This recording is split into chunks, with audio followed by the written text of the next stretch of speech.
it was parties and pleasantries yesterday, but today will feel a lot more like hard work. This morning it's a business breakfast along with the Prime Minister Theresa May and the leaders of 10 specially selected companies, 5 from each of the UK and US, among them defence giants such as BAE Systems and Lockheed Martin, but also pharmaceutical giants GlaxoSmithKline and the financial institution Goldman Sachs. Downing Street keen to talk up, of course, the strength of the trading relationship that there is already between the UK and the US. The US is the UK's single biggest trading partner, with trade worth around 210 billion euros a year. Of course, put that into context with the EU, and the EU as a whole is by far a bigger partner than the United States. But that is very much down to politics and talks between Theresa May and cabinet colleagues with President Trump taking place at Downing Street. A lot being read into the fact that these aren't one-on-one talks between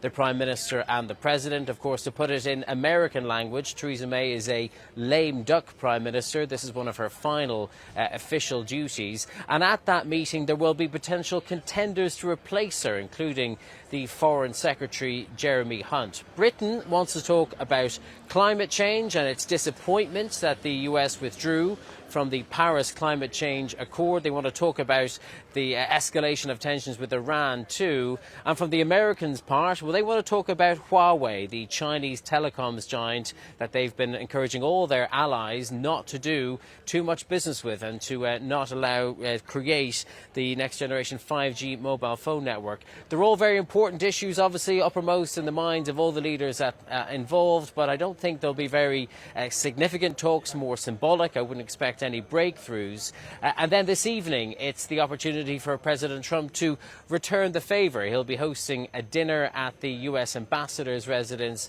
with Prince Charles and his wife Camilla, the guests of honour there.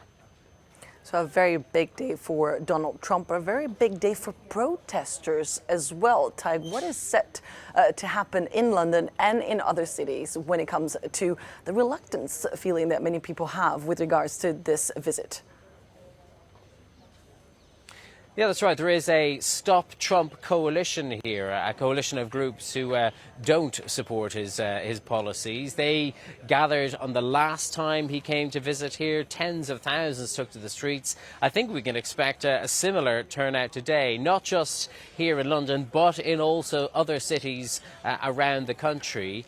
And that notorious big baby blimp, which made its debut the last time around, will be back flying above the sky here in Parliament Square, not too far from us here today as well. Permission granted by the Mayor of London, Sadiq Khan, perhaps part of the reason Donald Trump was tweeting about him yesterday.